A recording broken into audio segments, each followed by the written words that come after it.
The Chiefs offense finally looks explosive again on Friday night, final preseason game of the year. I've got E joining the show as well for the first time. We're going to break down everything we saw Friday night and what we think about this Kansas City Chiefs team. Heading into 2025, we're breaking down the schedule, going game by game, talking about the entire Chiefs schedule this year. How good is this team going to be? Who's going to make this roster? Who's going to get cut? Some possible trades or additions that we could see. Chiefs already busy once again. So let's get straight into this conversation with E. Before we do that, though, make sure you hit that subscribe button for me. Pushing for that goal of 500 at the time of recording, 480. We are 20 away. Smash that subscribe button for me if you're enjoying the content, and hit that bell to stay notified anytime that I go live, as well as post anything, whether it's podcasts, film breakdowns, more of them coming on the way. And hit that like button if you are enjoying the podcast. Let's get in this conversation. Got a new guest on the pod joining us this week. My man E is finally on the pod. It's been a minute since we've been talking about this, but glad to finally have you on. Yeah, good to be here. Live in studio, too. It's great. So we were just fresh off of talking about what rookies we're kind of really excited for coming into the season. A little bit of mix with that and Friday night.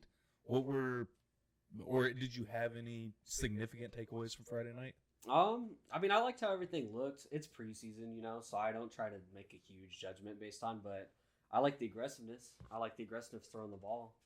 And that's the biggest thing for me. I love to see that. I agree. I'm trying to not get too hyped about the offense. Yeah, same. I think we're all in the same boat. Like, I don't know how many Bears starters were playing. I didn't pay as much attention to that, but just, seeing the deep ball at all is good for me. That's a fact, yeah. Because was Mahomes still in the game with the Remigio one?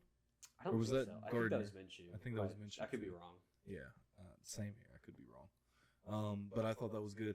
The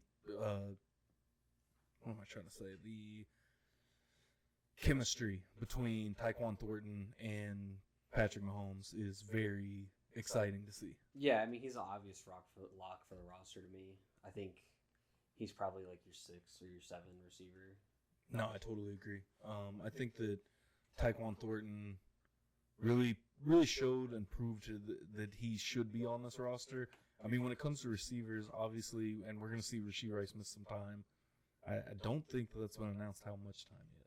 No, because the hearing is September 29th, and they can do it before then, but yeah. I think he'll probably get like 5 or 6 games, I think so too. And then, so past Rice, you've got Worthy. Are you at all worried about Jalen Royals? Because I feel like we didn't see much out of him this whole preseason. I wouldn't say worried. I did expect to see a little more in the preseason, but I think we've been kind of spoiled like the last couple of years having Rice and Worthy come in, and then situations creating them having to like get more playing time right away. Where really didn't see those guys, I feel like, that much in preseason either. Maybe Rice we did a lot, but Worthy, I felt like you didn't really start to see him till the regular season all that much. Yeah, no, that's true. And I do think that Andy kind of tries to hide the rookies sometimes. I feel like when they come in, like Worthy had a big game 1 against Baltimore last year. Rashee Rice had a big game 1 the year prior in the Detroit game. And then it's like we don't see the rookie receiver for 10 weeks. And then all of a sudden we're getting, whether it was Rice or Worthy. He definitely holds some plays for those guys, I think. I agree. And I think it's probably a confidence builder, trying to get guys' confidence early in the season, then move on to, okay, let's really learn this playbook, and then we'll get you back in. Yeah. And figure out a place for you. Well, the system, there's so much going on at a time, and, Andy likes the guys that play all these different roles at once. No, that's it's a fact. Well, I'll get to that in a minute of something I saw that I just wanted to get your take on. But so the roster-wise, receiver, I don't know, running back. That was where I wanted to go. Was running back. How concerned are you with the running back situation? I'm at like a 5. Like, I do see the need for another running back at some point here. Do I think they need to give up a bunch of draft capital for it? No, not right now. But I think an injury to that room changes that for me. Like, I'm not comfortable with just Hunt or just Pacheco. Like, the combo of them, I'm cool with that for now. Agreed. Granted, that Hunt looks like Hunt of last year or better. Pacheco, I saw the burst all preseason. Like, he definitely looks like the same running back, if not a little better. So I'm cool with that. Hunt, I'm not completely sure yet because he injured his thigh. He had that thigh contusion.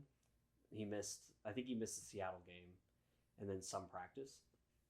Okay, gotcha. Just with his age, I'm worried about injuries with him. But like polish wise, I definitely think he's the more polished back between him and Pacheco. I hope he can give some of that vision to Pacheco, because that's the biggest thing with him to me is, I mean, he just will run straight into the line half the time.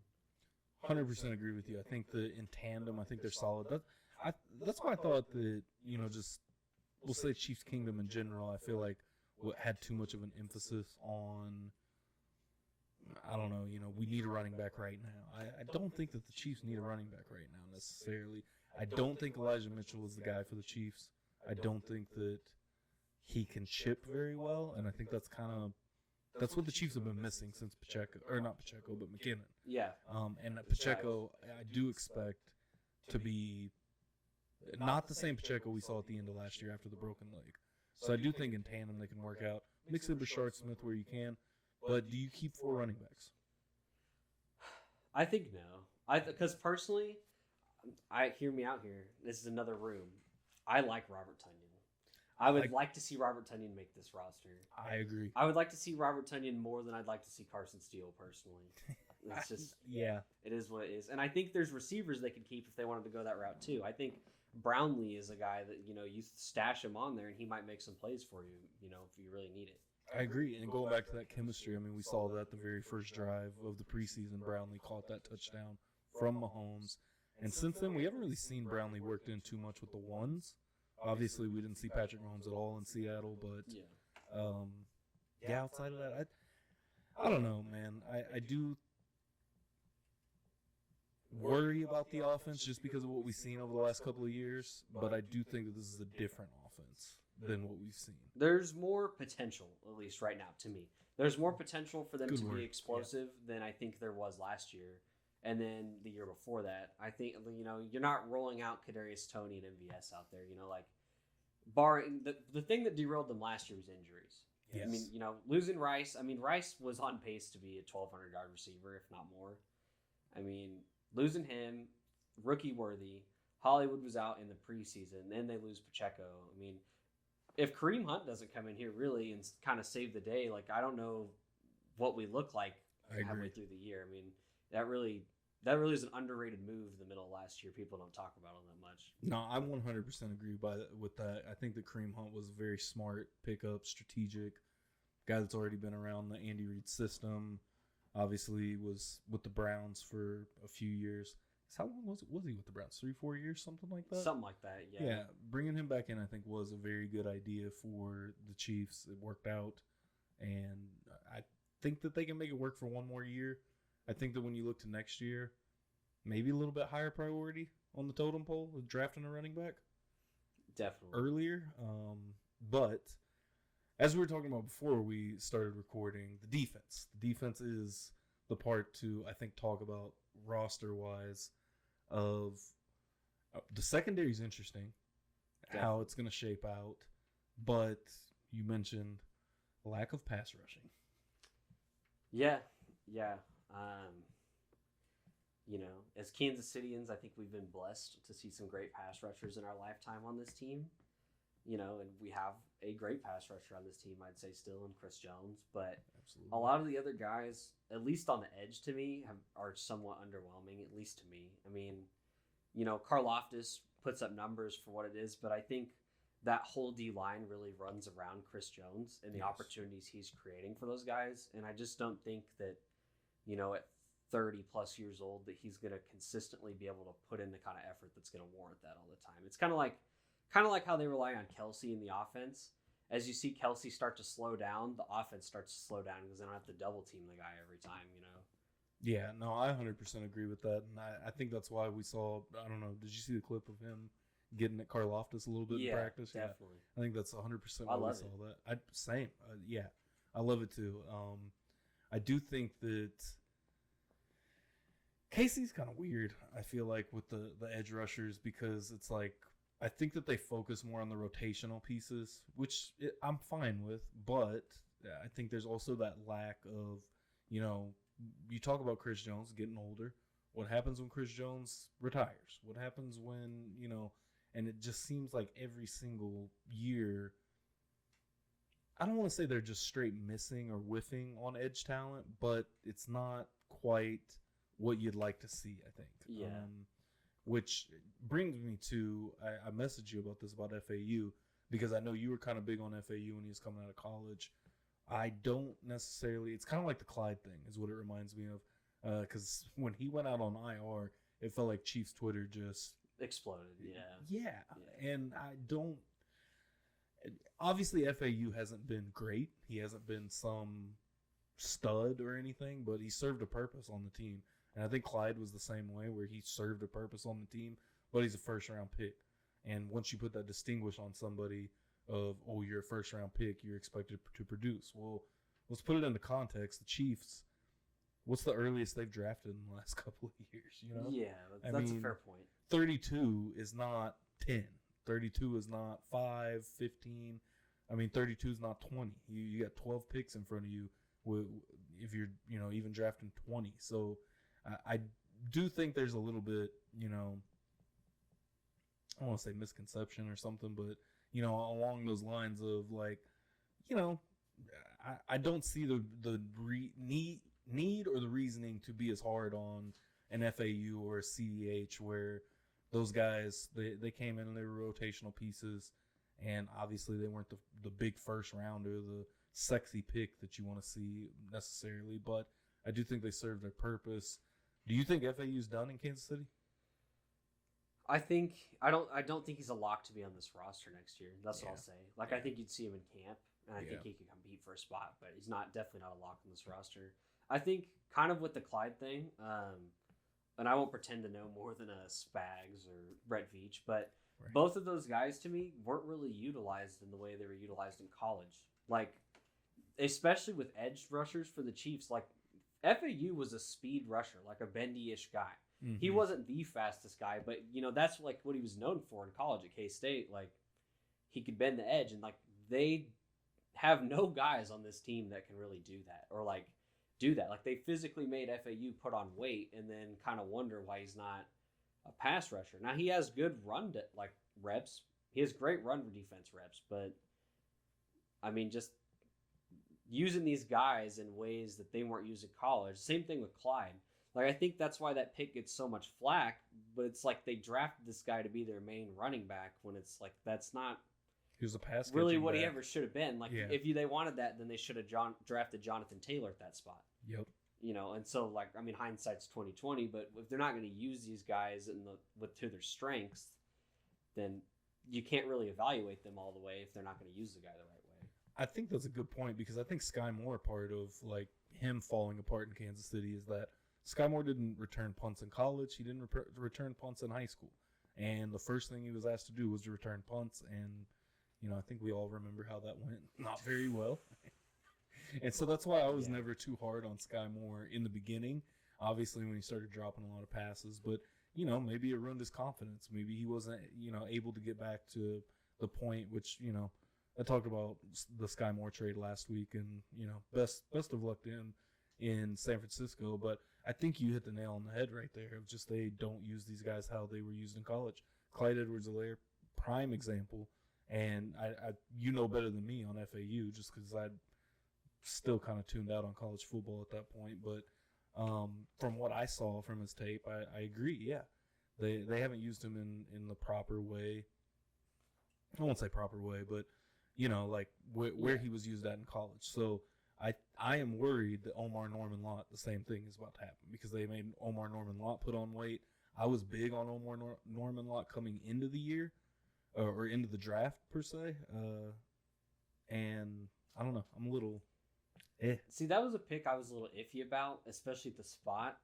I actually like what I've seen from him, like his physical abilities. And then I think it's hard to evaluate his preseason because of the ankle injury. Yeah. Off and on. I think, like, for me, the biggest thing with him was the lack of reps he was getting. Like, if you looked, I mean, he was a rotational guy. He was seeing like 12, 13, 14 snaps a game, you know, which, like, great. But when you take a guy in the second round, I mean, especially at the position, you're kind of expecting him to play a bigger role than that. Like, you don't want to keep paying, Mike Pennell, and then you see them go out and get Derek Nottie today or yesterday. I think they today. did bring back Derek Nottie. You didn't see that? I didn't see that. I think it was just today they brought back Derek Nottie from the Jets. They gave away a 6th for Nottie and a 7th, I think. Which I'm okay with it. I like Derek Nottie. I mean, he serves a purpose. But that Good to me lets me know that they see what I'm seeing, where, Jerry Tillery, what is he at this point? That interior D line outside of Chris Jones, nothing is really set in stone. No, I agree. And I think that's a good move to bring back Derek Nottie. Which brings me to what I kind of put on hold earlier of, I think it was Thursday or Friday night, I saw on Twitter and was like, hey, Chiefs Kingdom, ready to see these tweets next week? And it was, re-sign Derek Nottie, re-sign McCole Hardman. Yeah, and facts. And I thought that was funny because it does kind of feel like the Chiefs try really hard to move on from some of these guys, and then they're like, hold on, wait, we was just playing. Let's go back out and bring back in, whomever. Well, sometimes for the money that the guys are getting paid other places, I mean, it's, they play a bigger role in our offense or defense than they'd ever play anywhere else. I mean, I think McCole Hardman was a prime example of that. I agree. And, he's somewhere on the Green Bay depth chart, probably pretty far down the line. There's a whole list of those guys. Right. I mean, you could go like Damian Williams, Byron Pringle, DeMarcus Robinson, DeMarcus Robinson, who just got suspended. Yeah, he just got suspended. Yeah. Well, granted, he's actually had a couple good years. But, yes, he played well for the Rams last year. These role player guys on the Chiefs, they go other places, and then, other teams use guys different ways, and half the time the way they use them is not the way they found success in Kansas City, and they end up coming back to us or not really ever doing anything where they're at. Yeah, no, 100%. I agree with that. So I think for the most part, the Chiefs roster is pretty set in stone. What do you think about the secondary? The secondary is the one part that I'm interested in to see who makes, who doesn't. Josh Williams is a guy that I think is interesting that might be kind of on the bubble. Yeah, he's definitely the bubble to me. Yeah, I agree. I mean, okay, so obviously McDuffie, right? Right. I think Jalen Watson should be too, just from what I've seen of him over the couple years, and then when he's not hurt, I mean, he's pretty damn good. I mean, the guy, he's pretty damn good. Like, agreed. He's good at all kinds of coverage. He can come up in the run. He's like McDuffie light. Yeah, like not quite, but like he gives you something. Mm-hmm. Kristen Fulton, I'm not gonna lie, dog. That was a free agent signing. I was not super high on. I'm not as excited as I was in the beginning when it first happened. Only just from like seeing the stuff from the Chargers fan base about the guy, and then like, man, there's some reps where he's getting burnt on film. I mean, just toasted. And to me, I think. Like, I like it. They need a corner since L'Jarius Sneed left. Like, you can't rely on Najee Johnson and Joshua Williams to fill that spot all year. No. You just can't do it. Yeah, if Watson goes down, which, I mean, we're in the real world, right? Yeah, every year it's happened. So exactly. But to me, like, I've heard a lot of hype about the idea of kicking McDuffie back inside, because it's his natural position, but I just don't know if I really trust any of the guys right now to make that reality. Like, I think he needs to do a little bit of both. But yes. I think he should be on whoever their best receiver is. Like, I don't think, like, if we're playing the Bengals, I don't want to see Trent McDuffie on Tyler, not Tyler Boyd because he's not there anymore, but I don't want to see McDuffie inside. I don't want to see McDuffie on Higgins, like, I want to see him on Jamar Chase. Like, we need that, he needs to be on A.J. Brown when they play the Eagles. Like, he's too valuable at what he does. And I understand where they're coming from with it because he is a slot corner. But, man, I'm not super confident in that corner room. I'm not going to lie. Yeah, my thought is, too, we saw it last year. I mean, who do you trust in the slot, if it's not McDuffie? Because that was one place where I felt like Shamari Connor was getting beat a lot in the slot. I like Chris Roland Wallace, guys. I do. I like Chris Roland Wallace. I kind of do too. I like Chris Roland Wallace. I think playing him at a safety or at a nickel spot, I think it's good. I like what he does in the pass game and in the run game. I don't know if he's like head and shoulders above Shamari Connor because I think Connor has good reps.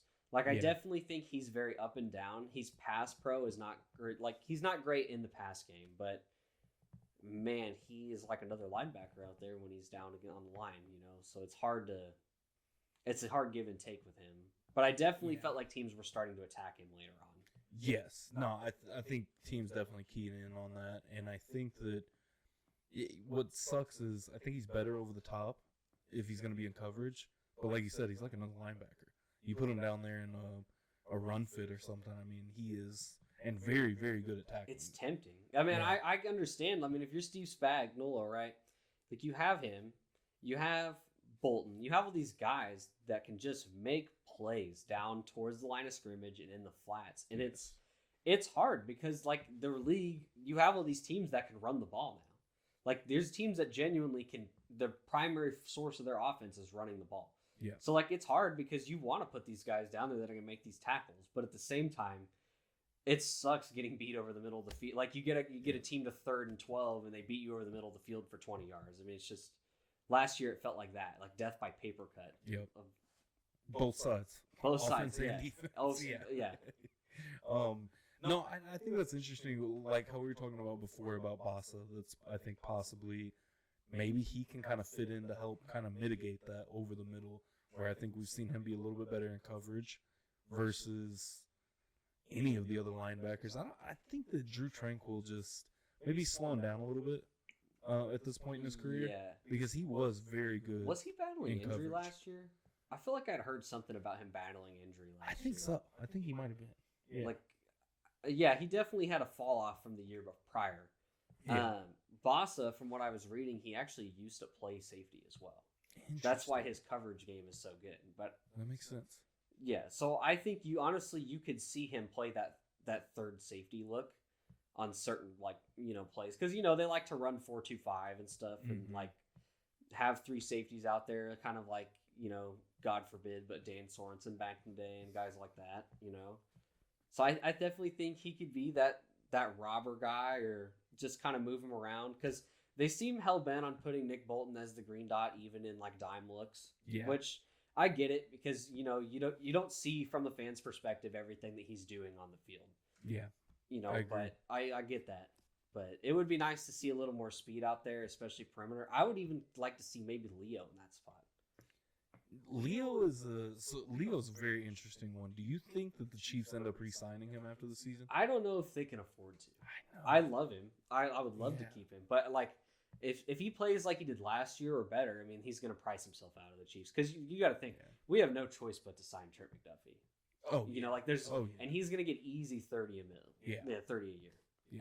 Easy. No, I 100% agree with that. And with Leo, if I'm not mistaken, Drew Tranquil is done after this year. Like, this is the last year of his might contract. have to pull that one up. I'm not exactly sure. I knew he was on like a 2 or 3 year, but I know he's definitely aging a little bit too. So if he was if this is contract year, I don't know what I'd really be willing to pay him. Also 2026. Oh, okay. So, yeah, one more year. Yeah, so 2026, he'll be a 7.5 mil cap hit. Yeah. See, I don't know if you can afford that. Along with Leo Chanel, maybe you cut him.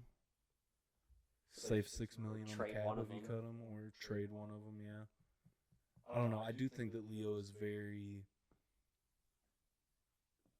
He's important. Yeah, he's really important. I mean, you see it, and they talk about it.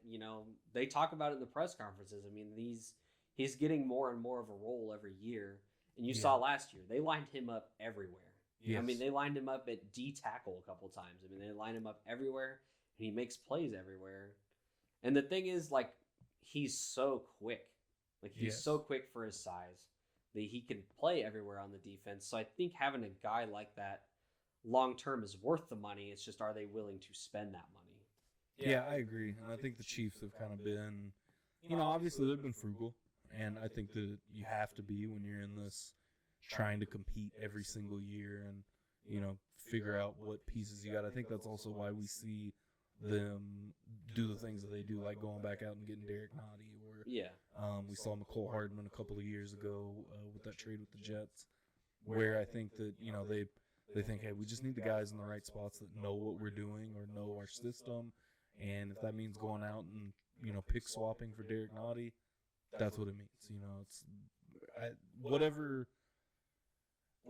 makes you feel the most comfortable, when you get to the regular season. They've got to get production out of these guys on a budget sometimes. Yes. And that's just the nature of what we're doing and what we're in right now. And even the Eagles, like the roster they had before we beat them in the Super Bowl, and then all the picks they accumulated over the last 2 years from losing the playoffs in Tampa and all the, drafting higher, they get all these picks and they're able to kind of rejuvenate that roster somewhere. We've had a good draft this year, but it's not kind of easy at all. Facts. We still have these guys who are value, like Kingsley, right? Yeah. Kingsley was a second-round pick, right, if I'm not mistaken? Yes. And he obviously did not work out at left tackle, but throwing him in at a guard spot, it's a value thing. I mean, if you can take his physicals and make it work here, it's going to be cheaper than you having to go out and get a left guard. 100%. Especially after losing Joe Toomey. I mean, what did you think about that deal? I think they didn't get enough for him. I understand why they did it. I don't think they got enough for him. I kind of agree with you, but it's the nature of the business. Yeah. I don't know if they could have gotten. Sometimes you're a seller and sometimes you're a buyer. I get it. No, for sure. I mean, I thought it was smart to go ahead and be early on it rather than. Yeah, I mean they had to pay Trey Smith. You can't let both of those guys go, and then Tooney. It's not a given how many years of production you're going to have out of him, which nothing's a given in the NFL. But if you're looking at it on paper, I mean Trey Smith's a much younger player. Absolutely. How about Trey Smith? Friday night, you see that play where he just absolutely destroyed that guy. Yeah, 2 different guys he took out of the whole play. I mean, the dude's Trey a monster. Smith. I love Trey Smith I love too. Trey Smith so much. Trey Smith and Creed Humphrey, two of the best draft picks of the Veach era. Yeah, for sure. Yeah, I know we weren't trying to get into the offensive line yet. We're just talking about the defense, but man, like those 2 guys just studs, dude. Just straight studs. Let's transition to the offensive line. What do you think about this offensive line? I definitely feel better about it than last year. Agreed. I think there was a lot of early Kingsley flack. The thing is, we have not seen that many reps, guys. It's preseason. We have not seen that many reps. His run game looks amazing. His pass game's like up and down. And I think as a guy who's never played guard, like that's just going to happen, son. Like he has the physicals for the position. And I think, putting him in between Creed and then obviously, with Simmons, we all like what we're seeing from Simmons. I don't think there's anybody that's like, oh, I don't know about that one. Like, no, every single Chiefs fan's like, oh yeah, that's much better. Kingsley to me is like only the really question mark. And again, like I just think he'll probably be up and down a little bit. I think he might get his ass kicked sometimes, and other times he's going to get figured out. But when you're playing a new position, you can't expect the guy to be perfect. Yes. Yeah, Kingsley, I'm very hopeful that he figures it out through the year because I think right now he just kind of looks maybe lost a little bit or just maybe not confident enough. But it's like that first contact in pass pro that for some reason he just feels out of sync or something. It's like he can't get a good start. I think he can recover, but he can't get a good start. Simmons does it too. Both of them, they let guys get to their chest too often. Like they are not like both of them. And Simmons, I mean, he's an athletic freak, so he can just stand up most of the guys. Yeah. And he's fast enough to get to that point. With Kingsley, I worry about it a little bit, but it seems like more of a technique error where like they're just letting guys get to their chest half the time instead of getting their hands on them early. No, I think you're right. Yeah, it just feels like they're off. Like something's just a little off with both of them, or more so Kingsley. But like you said, I mean, it's a little thing with Simmons from just because of his ability, but it's something a team that's smart can exploit. It's a team like the Eagles, a team like Baltimore. I mean, like those guys, they're deep in pass rushers, like they can expose something like that. But I will say, I also feel very comfortable with having the fact that Kingsley's in the same, offensive line room as a Trey Smith. Yeah. He can mirror what he does over there at right guard, over at left guard. So, yeah, no, I agree. I think the Chiefs are in such a better place than they were last year. I bought into the Kingsley hype last year for sure. I think we all did. Yeah, and, I don't think that it was – I almost feel like they pulled him prematurely last year. I mean, I get it. What they did, and I mean, it worked out for the year. I mean, obviously, it didn't work out in the Super Bowl, but I expected to see him again at some point. Like, I thought he would get pulled from that game. I thought that he'd practice, he'd be back out there. I've never really been a Wanye Morris fan at all. you know. And granted, now he was hurt part of last year too, but he's also looked pretty awful in every preseason snap I've seen him in. But yeah. So what do you think? Because sometimes I've been trying to wrap my head around all offseason, especially once Josh Simmons was drafted, was what was the point of the Jalen Moore deal? I think depth, obviously, but you got a couple offensive linemen now that you're paying a pretty penny, and for him to be a backup getting what I think it's like $17 million a year. I think ideally he's probably next year's right tackle. Yeah.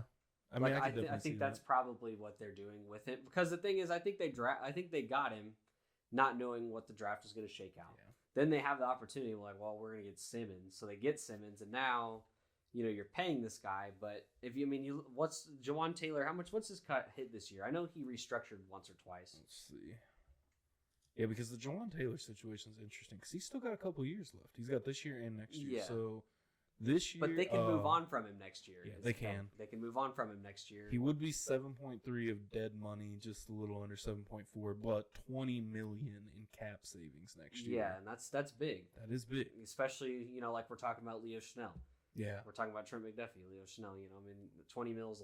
Even if you're taking $13 million, is a lot of money. Yes, I mean, especially when it comes to that. Let's go back to Leo Chanel for just a second, because one thing I cannot wrap my head around is where does he end up on this list? We're looking at the over the cap list of everybody. Ooh, of contracts? Yes. Well, that's one thing I just cannot. The thing is that's hard with him is he's not a true middle linebacker. Right. So he's not making, those guys money. I mean, and Bolton's making a pretty penny at that. Yes. I mean, 15 mil APY for Bolton. Zach Bond from the Eagles we saw over the offseason got 17 mil. I mean, I think that he fits in somewhere. I don't know. I mean, is he less than 10 mil APY? I'd say, honestly, probably? Yeah. Because, I mean, you just got to think, it's hard to even comp him to other players is the thing. Because of the way they use him, it's weird. I mean, I think he'll make more than Tranquil. I'd say put him somewhere between Greenlaw and Tranquil. Somewhere in there, in that range, I would think. I could see that. So, yeah, somewhere between like 7 and 10, maybe 11 mil. Now, granted, if the market doesn't just get crazy, I don't know linebacker contracts coming up this year, but I would think he'd be somewhere in that range. No, I agree with you looking at it. That's something I've really been thinking. Ever since I did the film breakdown on Chanel and really started thinking about his contract and, where he would fit in money-wise. I mean, hell, even Matt Milano's down here, just 6.3. And I feel like that was not recent, but a couple years ago that he signed that. Yeah, so he's getting there on his contract, Milano. But the thing with him is injuries. Yeah, dude. Because when he's on the field, absolute animal. Yes. I think as Kansas City fans, we know that better than anybody. I mean, that guy's a beast. But, yeah, he's got to play, though. And then, he's free agency next year? Yes, so he's on contract. Next year.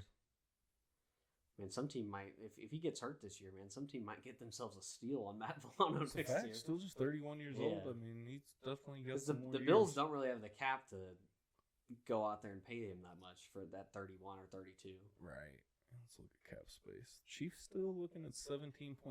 Leo Chanel, you better not go to the Bills, you bastard. I mean it. Don't do it. That would be. Don't do it, man. One guy that I was super annoyed with was Bouchel. Oh, yeah. Bouchel went over there. Yeah. I saw him playing in a preseason game for the Bills the other day, and I thought, man, he was a practice squad guy for like 3 years. Yeah, for real. Traitor.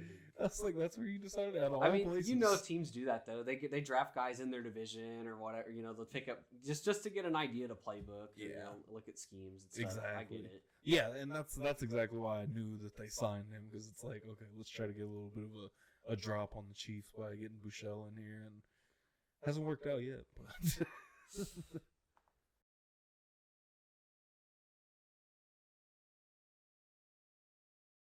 All right, so next up we're going to take a look at the schedule, starting off week 1 in Brazil. How are you feeling about that? So, at least for the Chargers and the Broncos, I have the Chiefs splitting the series this year. I think we'll probably win that game. I think we just typically play better in those types of conditions. I definitely think it'll kind of be a shit show. I think week 1 is always a little bit of a shit show, and then 2, I mean, Brazil game, there's a lot going on. And then the Chargers have already had some injuries. I think Slater.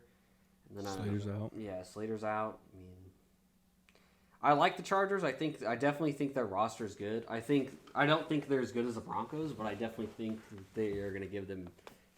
They're going to give the Broncos a run for their money in their games too. I think with the run game they have, and Ladd McConkey's a pretty good receiver, but I don't think that they're as big of a threat to us as the Broncos are.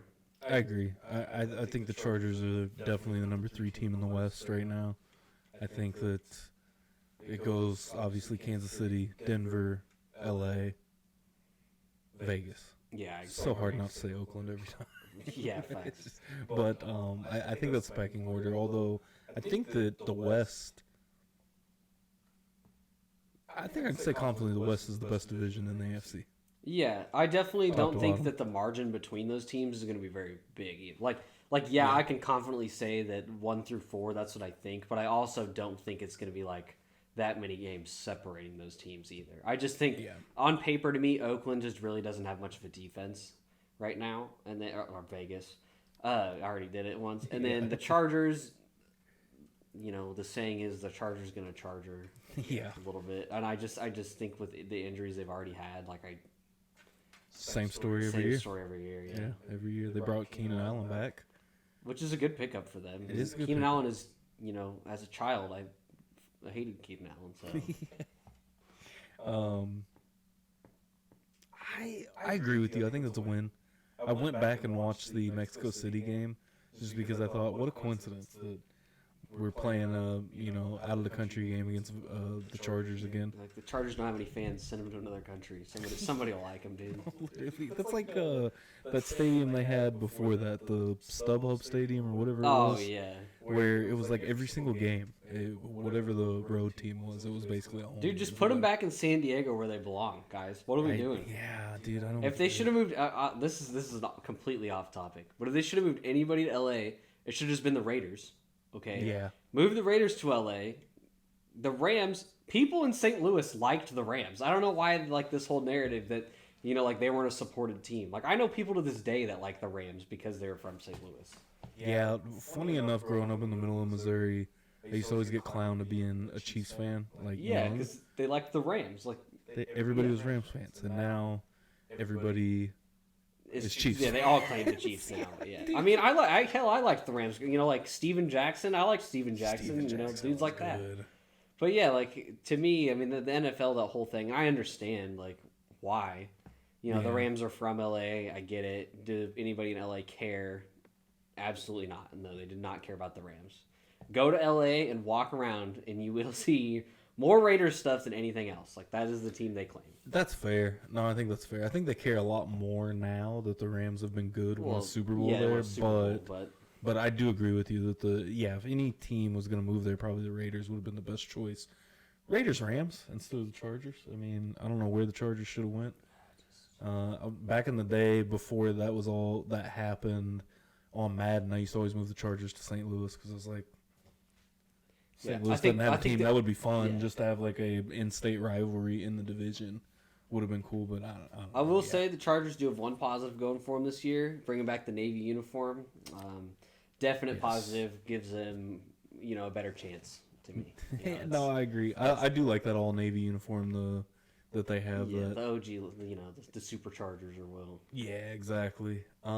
Week 2, Philadelphia, coming to Arrowhead, September 14th. I have this as a loss. I'm not gonna lie. Everything in me wants me to put this as a W.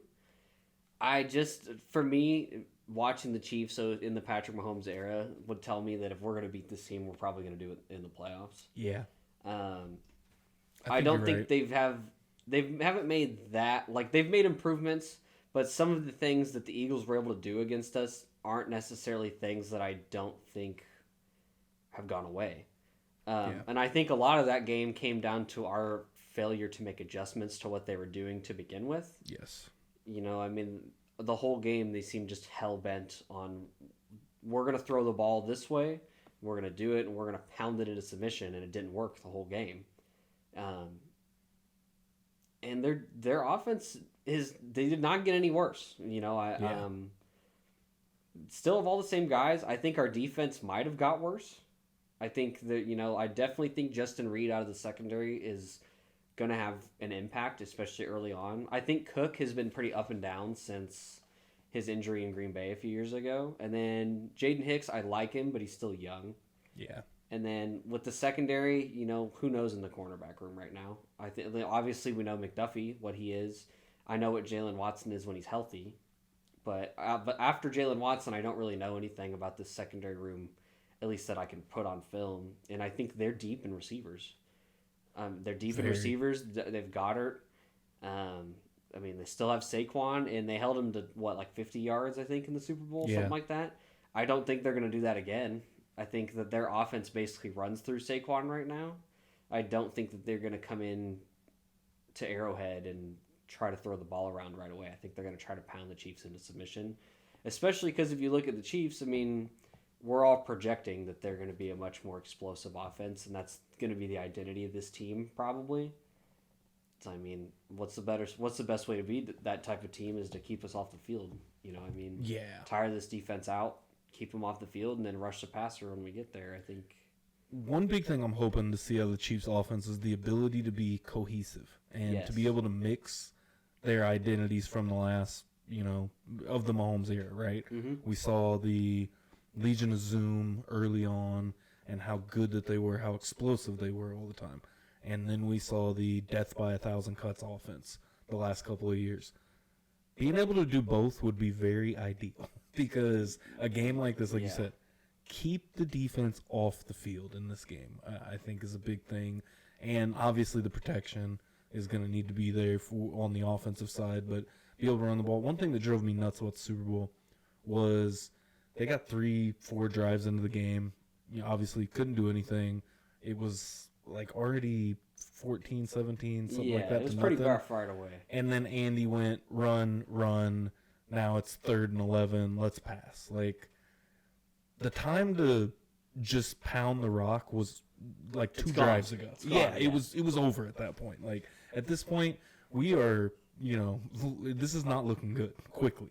After the first drive of that game, I turned to Bryce and said, it's Tampa again. It's Tampa all over again. I was trying not to be Debbie Downer, but it felt like it. Dude, and I could say it for every Chiefs game, but just, run the ball, man. Please.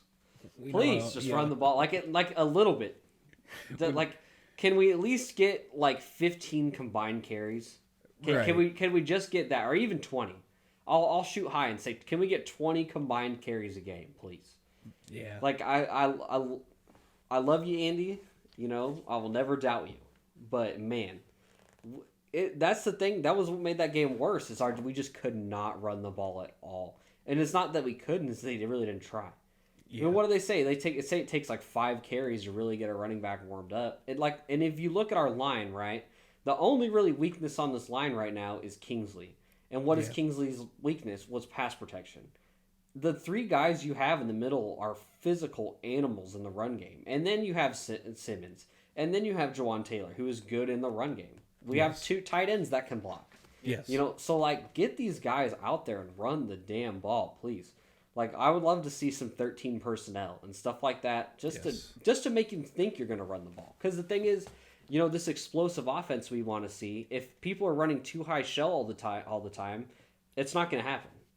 Yeah. That's the counter to that. There's things you can do in the passing game to make it work, but it's what it is the death by paper cuts we've been seeing. You have to make teams come out of that too high shell by running the ball. Yeah. And I think that would be something that helps the Eagles and make it to where they have to blitz a little bit. Because that was the big thing in the Super Bowl, too. They were getting all that pressure with 4 guys. Spags got out-spagged. Yeah. Really. Thanks Vic Fangio for the 2 high shell. That's one dude that I just cannot stand. And just, not on a personal level. It's not your fault, but screw you, dude. But that dude just has a knack for figuring out Patrick Mahomes. He's always had trouble with Vic Fangio his entire career. Of course, he was the Broncos head coach for way too long. early on in his career. Some guys are just meant to be coordinators. I feel the same about Steve Spagnuolo. Yes. I love him. Yeah. I think he's the best coordinator that's not named Belichick all time, probably. Yes. But yeah, I mean, stick to your day job, man. No, facts. Yeah, I was just telling Ray, I was like, somebody needs to give Fangio a head coaching job. I'm tired of him being in Philly already. And the fact that the Dolphins let him go after one season was just the Dolphins brain organization makes some interesting moves. I'm not gonna lie.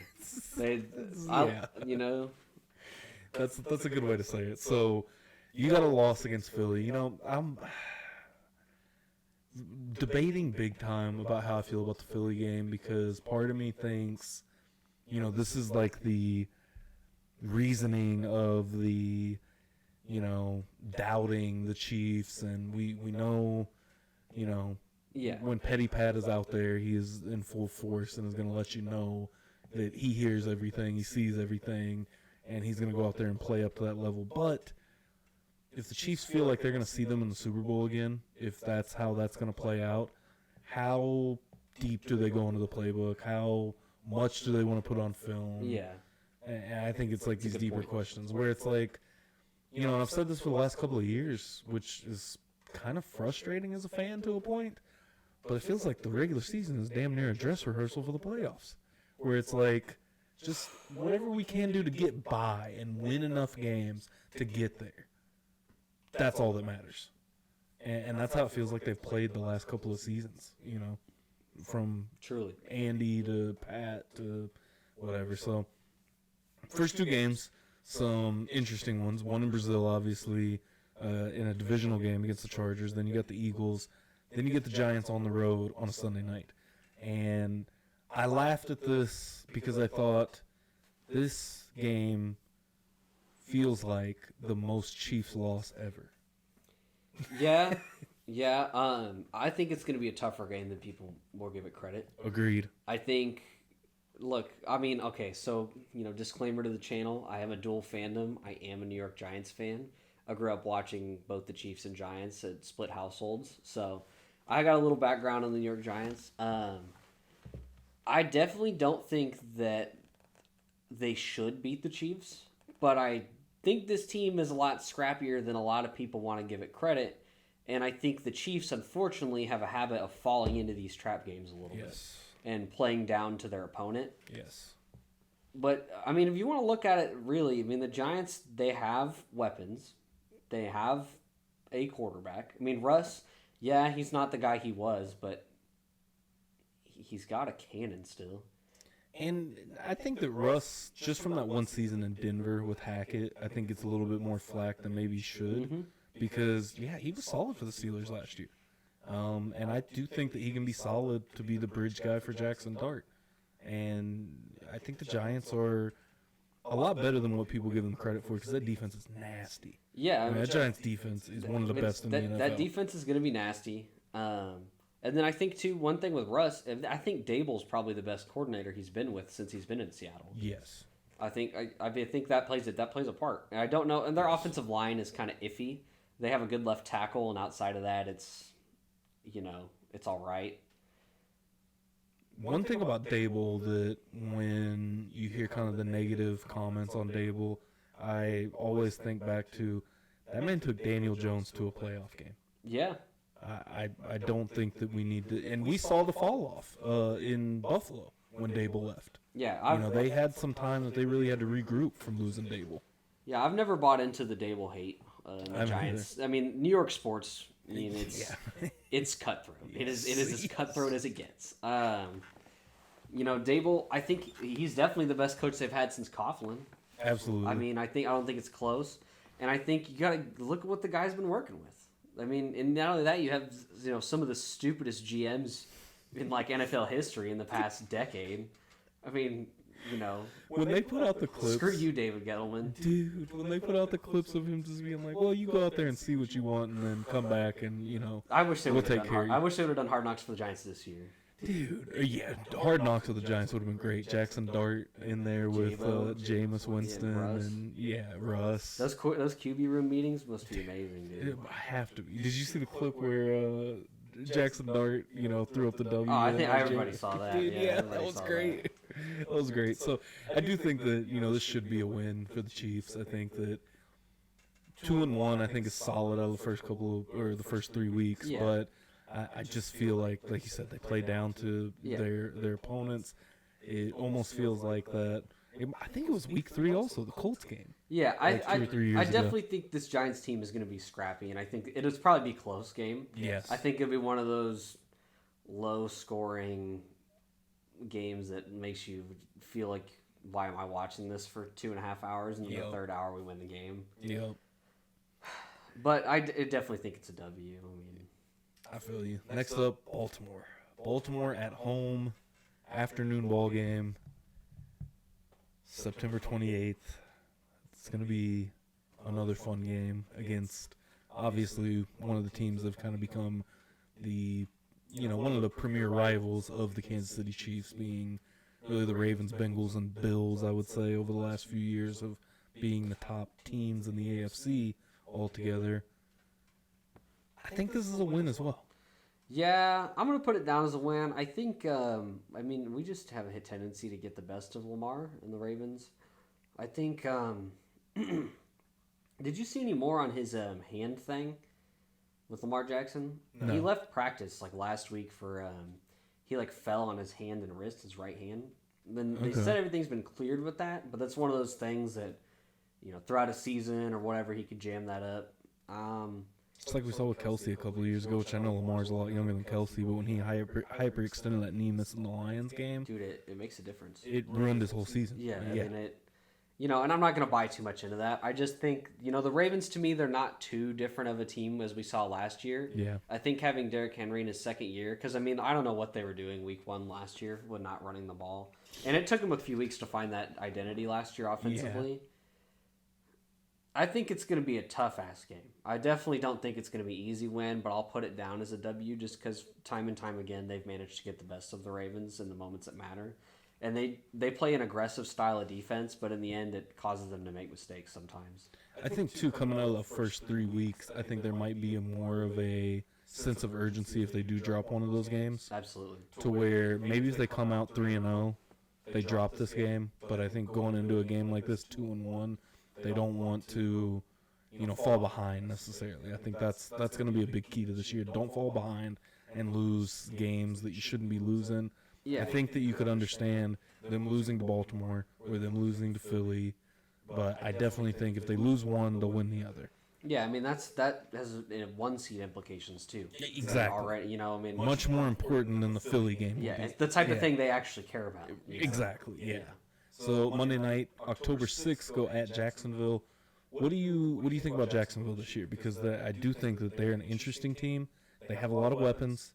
They still have Trevor Lawrence, who, I don't know, are you ready to call him a bust? Because he's right there on that borderline where, for what he was supposed to be. He was supposed to be this generational quarterback and hasn't been able to work out. He's had to deal with a lot of different coaches. And Liam Cohen obviously just led Baker Mayfield to the best season of his career in Tampa Bay. I don't know. Could be a little bit of a I don't know how I feel about Jacksonville, really. I think that they're all right. I think they're maybe in that same realm as the Giants, where they have a few better players on them than you would think, and they historically play the Chiefs hard. Yes. I will say that they definitely have played up to the Chiefs every time we've played them. But I think we should win this game. I think if you look at it on paper, there's no reason we shouldn't win this game. I think especially with it being Monday Night Football and they really play their best games on prime time. The Chiefs do, I feel like. I agree. I think Jacksonville, I think they're a better team than people might give them credit for this year, at least on paper. Yeah. No, I agree with that. Damn, I forgot what I was going to say. Anyways, moving on to the Lions. I do not remember what I was going to say about that. I also agree with you, though. That one should be a win on the road. What I was going to say, shout out to the schedule makers for not giving us a September game at noon in Jacksonville this year. Because it feels like we always have those September games in Jacksonville right under the sun. Everybody's going down with cramps. So nice that it's a Monday night game in early October. Next, we get October 12th, Chiefs back at Arrowhead, Sunday Night Football, Detroit Lions. Does Patrick Mahomes finally beat Jared Goff? I'd like to hope so. I would like to think so, man. We were at the last one. Yes. You know, we were there together, and that game was inexplicable. Is the best way I would say to put it. Yeah. Now Detroit, I mean, they still have some horses. The biggest thing really is Ben Johnson leaving for Chicago going to make an impact? That's going to be the biggest thing. I'm nervous about them for that.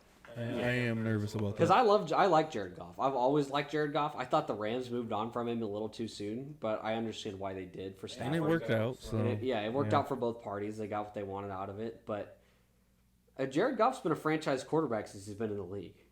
Yeah. You know, I mean, I'd put him maybe above like a Derek Carr. Like I'd put him above that tier. I think that's fair.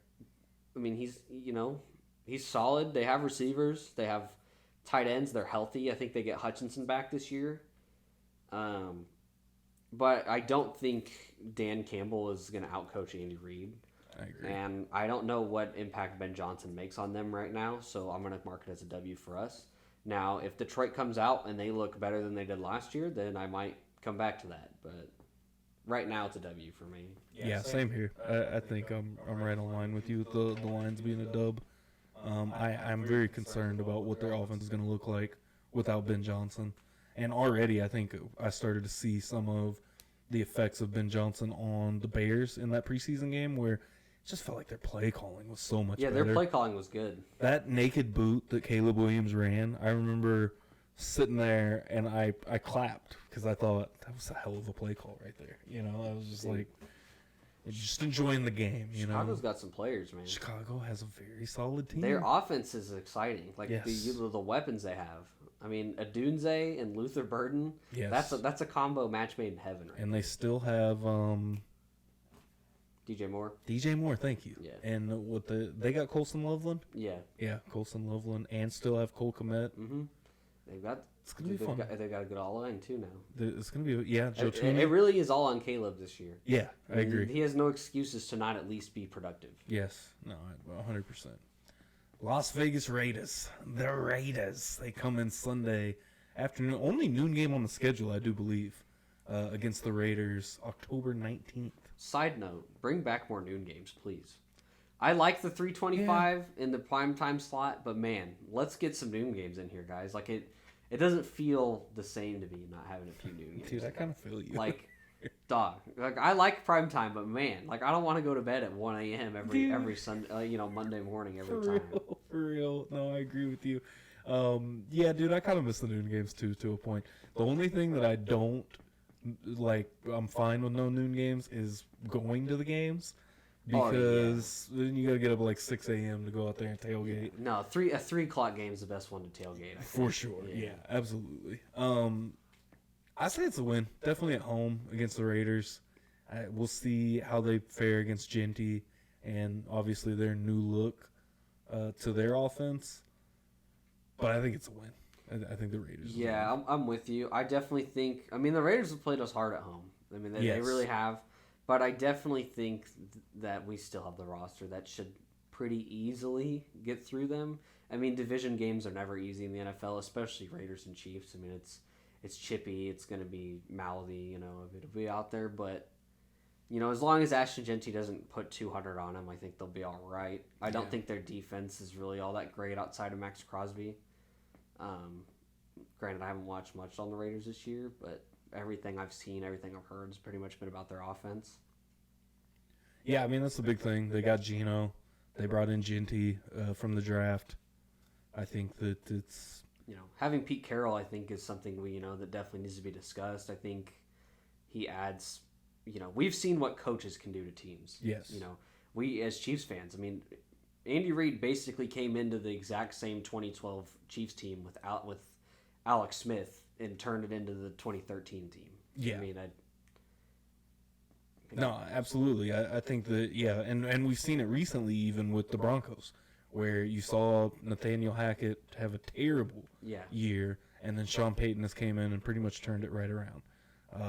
Harbaugh being in L.A., same thing. And now with Pete Carroll, with Vegas, and the way they have that set up, I mean, it's obviously, like you said, the defense may not be there yet, but The offense, I think, is set up to be very Seattle-ish, like with Russell Wilson, Marshawn Lynch Absolutely. back in the day, to have Ginty be, really the bell cow running back, and then have, work off play action. Yeah.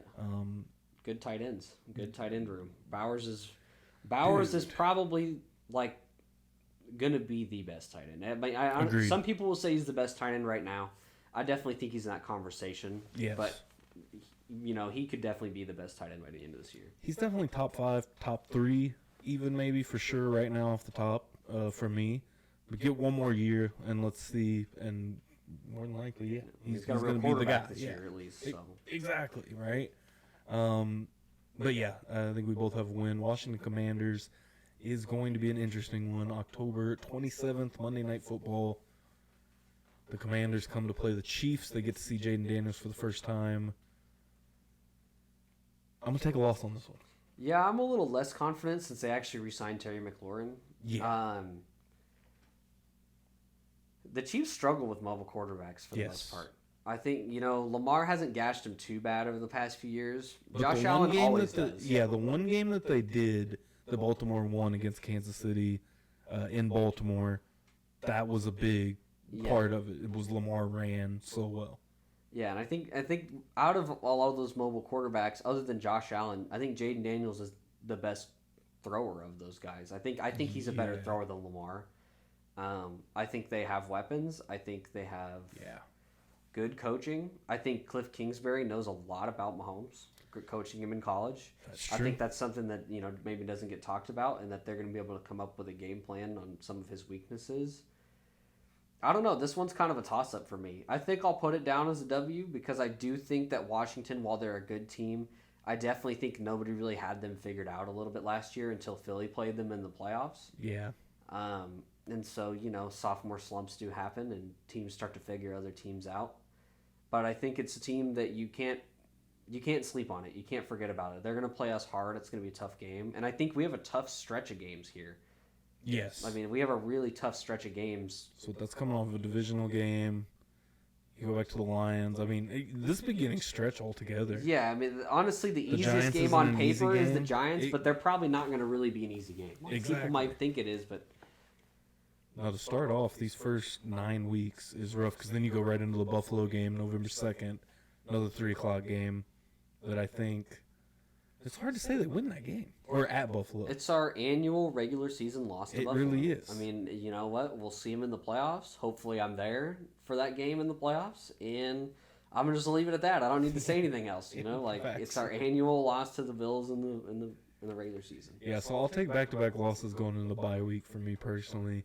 And I think that we know how Andy is on the bye week. Does a great job with it. Then to go play the Broncos at Mile High, November 16th. This one's a little bit interesting to me because the Broncos, of course, lost in drastic fashion, epic fashion, at Arrowhead last year off of a blocked field goal. Shout out to Leo Chanel. George Karlaftis getting a little boost on the play. And I don't know if they feel like they got their get back in that Week 18 game. No. Obviously, the starters didn't play. Yeah. So I do think this could be a difficult game. But if the Chiefs were to come in losing 2 straight, going into a bye week, I don't think there's a way that they lose to Denver. No. I see every scenario. I see them losing to Buffalo. Washington, I'm either way. Yeah. I definitely think losing to Buffalo and then going into that bye week, coming into Denver, I don't see them losing to Denver there. Yeah. Later in the year at Arrowhead, who knows? Possibly, yeah. But I think they're going into Denver for a W. Yeah, same here. Both got to win. Then we got the Colts game. These pesky Colts. They beat the Chiefs a couple of years ago, as we were talking about earlier. I think this will be an interesting game, but I don't think with the Colts that they'll play down to their level. I mean, the Colts don't really have a quarterback. One, it's cursed. It's the Colts. Yeah. But we're not in Indianapolis, so I feel a little better. Same. But they have Daniel Jones right now as their starter. Who knows if he's their starter by this point in the year? I don't think Anthony Richardson gives them much of a better chance. I don't either. I think they have some weapons, like Pittman and Josh Downs. Yeah, Josh Downs. Like, they got some guys, but I think this should be a W easily. I don't think that they should really play down to their level I mean, I think the Colts are probably going to be one of the worst teams in the league. Yeah, no, I agree. And, like, even when they saw him a few years ago, they had a veteran, Matt Ryan, leading the team. So Yeah, and they were a lot better played then. like shit. I think that was the first of the Sky Moore drop punt games. Was it Sky Moore? Somebody muffed that damn punt. No, you're down right. there. I think you're 100% And, right. and Patrick threw a pick at the end of the game. Yeah. It's one of those, you're probably not going to see that in this scenario to me. I agree. At Dallas, Thanksgiving Day, November 27th. It's be an interesting game. I'm This is taking going the to be an Chiefs in this interesting one, game. too. Yeah, I agree. My opinion on this game depends on if Micah Parsons is playing. If Micah Parsons is playing, if that team hasn't blown up by then, because now you have to deal with Pickens and CeeDee Lamb both wanting the ball. Is Dak healthy? I guess Dak isn't necessarily injury prone just last year. A couple times. Yeah, and then, a couple of years ago, I think you could have made the argument he was the MVP of the league. Yeah, when Lamar it won could the have last been one? made. It could have been made. I think they should win this game.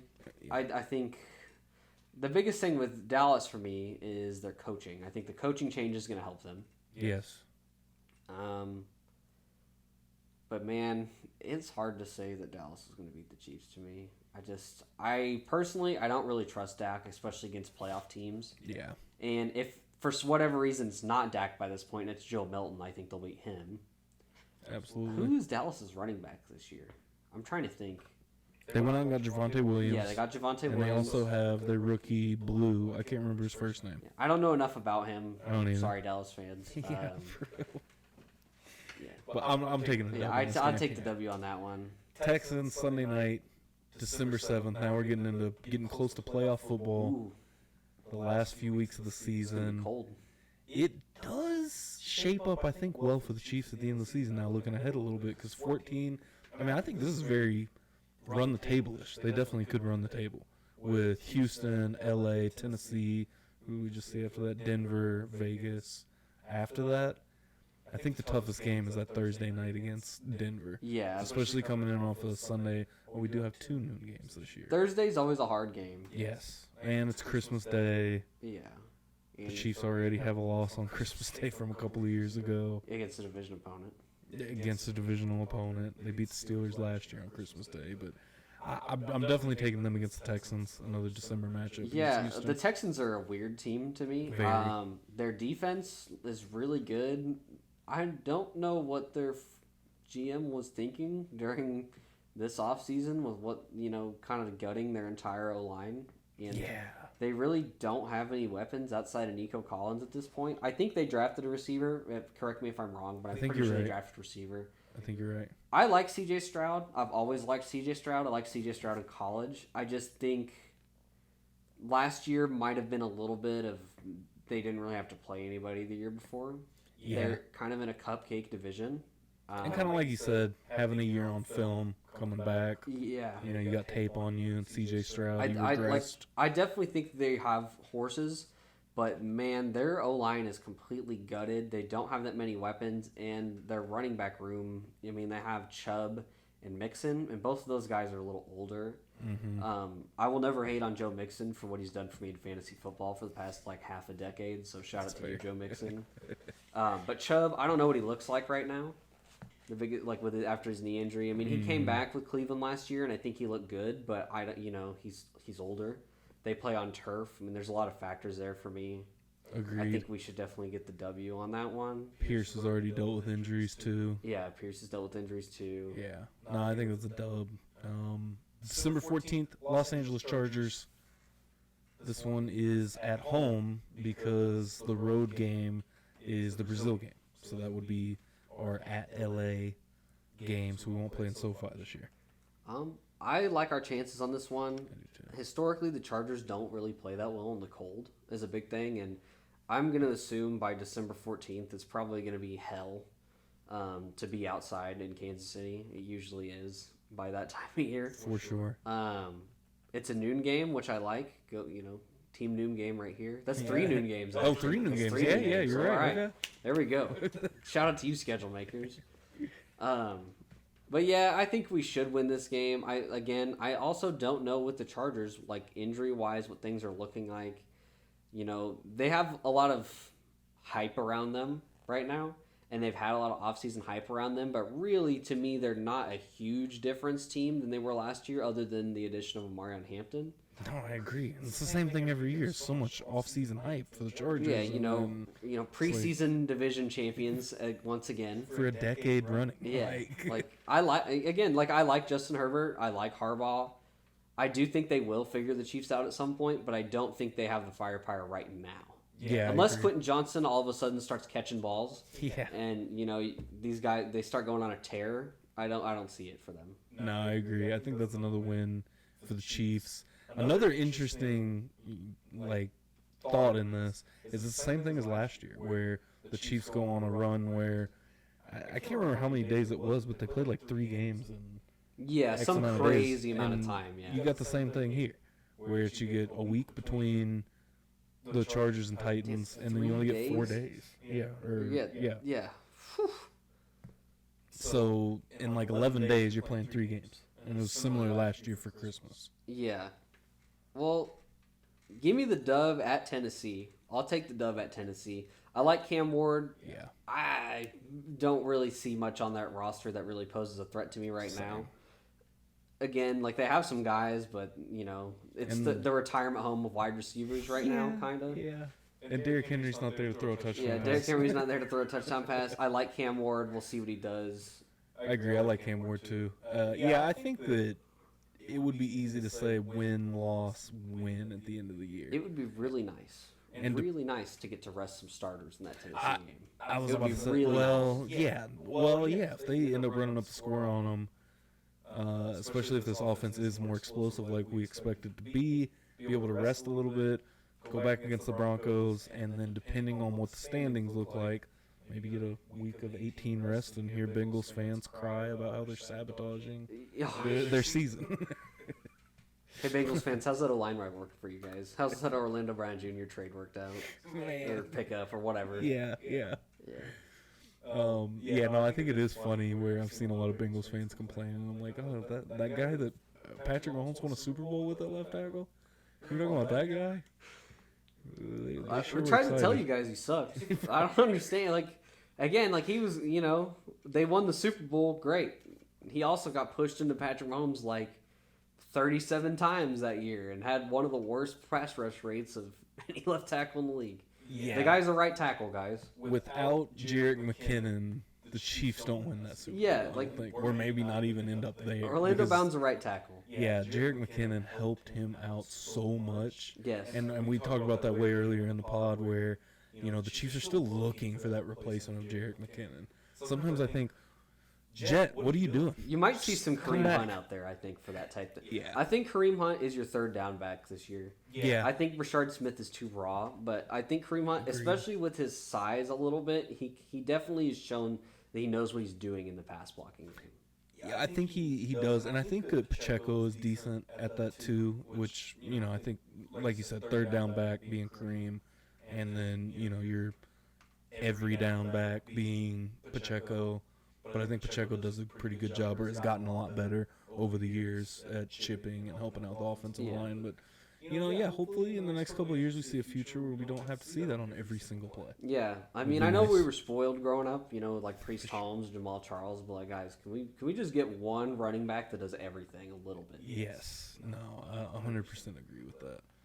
Well, altogether, I guess I'm not keeping track necessarily. So we've got Philly as a loss. Yeah. Past that, what else did we say was a loss? I said the Commanders. I said Bills. Bills, yeah. I thought the Bills would be a loss too. So I've got 3. I've got 3 total.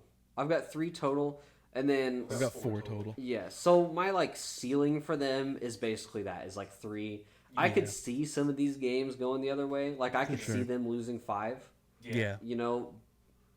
And the Chiefs, sometimes they play these games a little too close to the numbers for whatever godforsaken reason, but they still do it every time. I'll get mad about it, but every time, I will be pissed. Yeah. If you go to River Market Minsky's, I'll be there yelling about the game. But no, I think that the Chiefs, and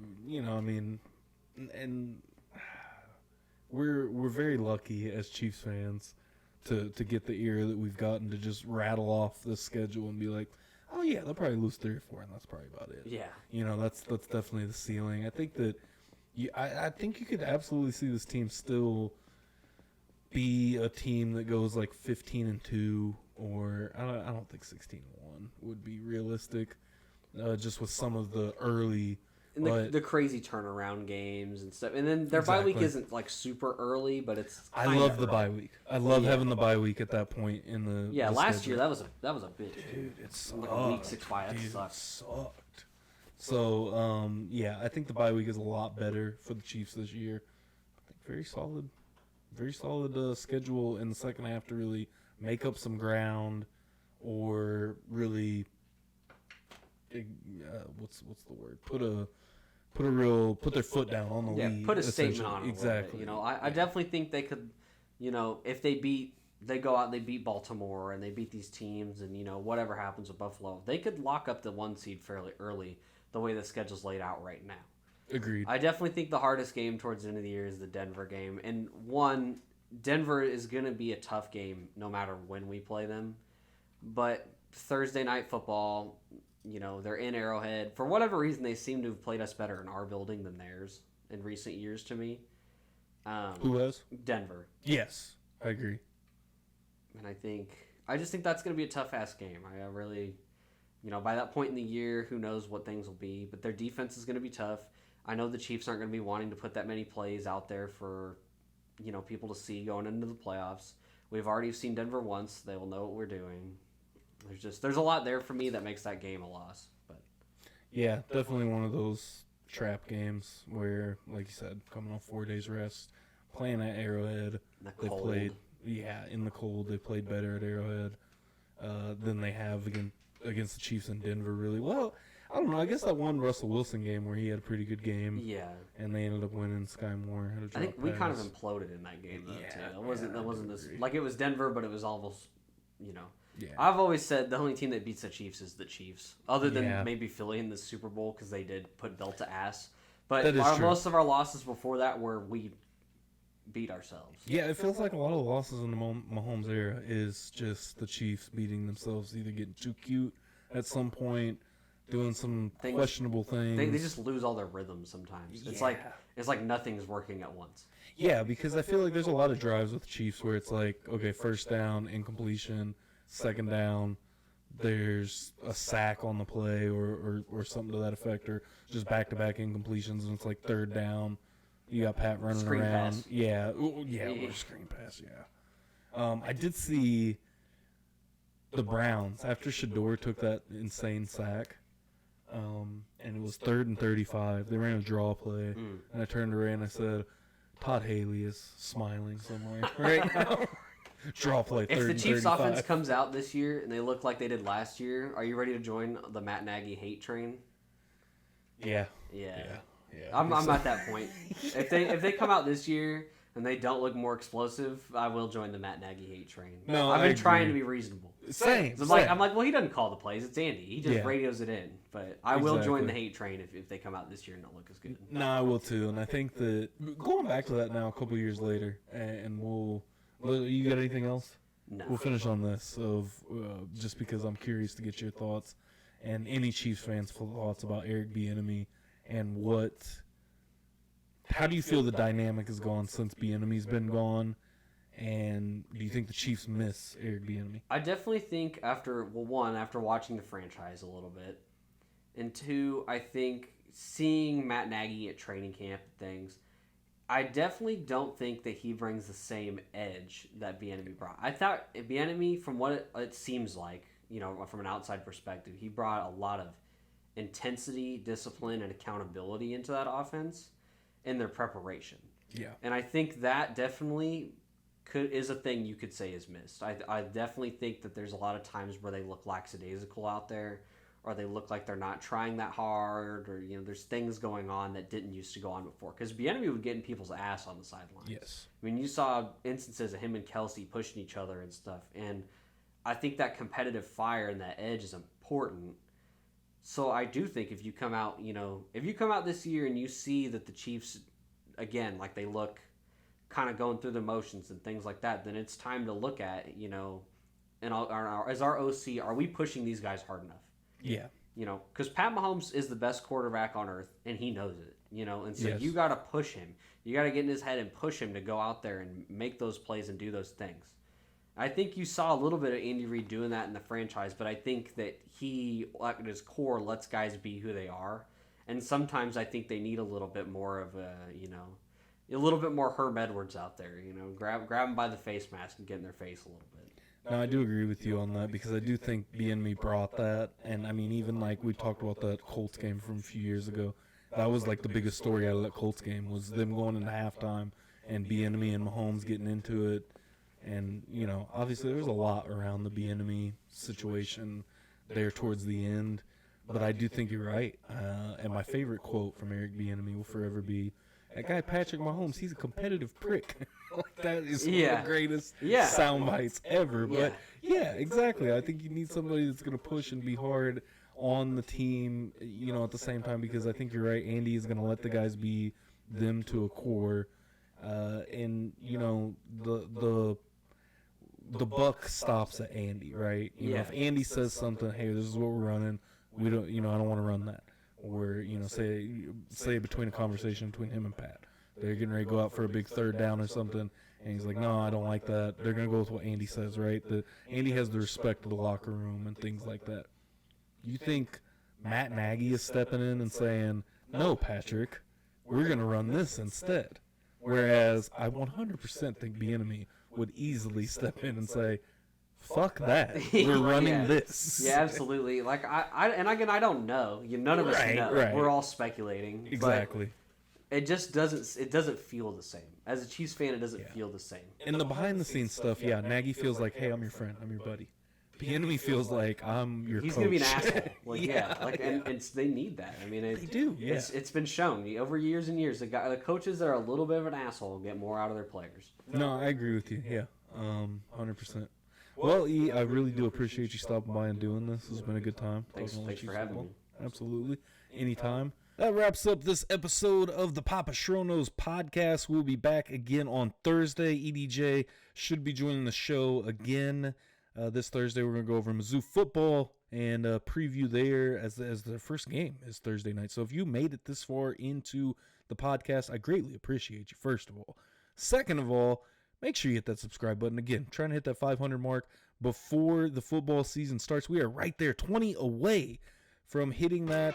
Make sure you follow along whatever socials, as well as Spotify, Apple Podcasts, wherever you want to listen to podcasts at. The world is your oyster. Until Thursday, we're going to have EDJ back on the podcast till Thursday. Your boy Papa Shro. We'll see you then.